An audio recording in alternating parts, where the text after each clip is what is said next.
rembulan indah semu sayang sliramu setya tuwa sesandingan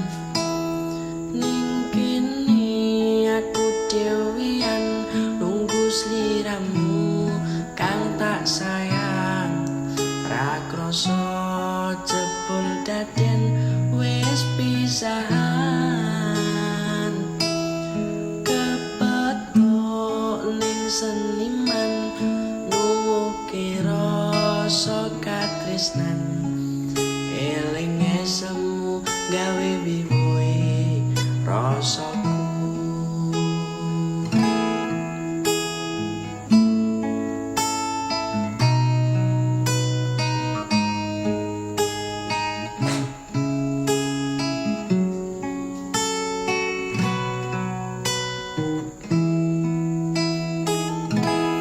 Segara mutiara kang dadi seksi rasa tresno seneng lan rekoso ora dadi punapa lara karo wong tuwa wis padha ngrestu nggone tresno nanging kabeh kinaris beda cerita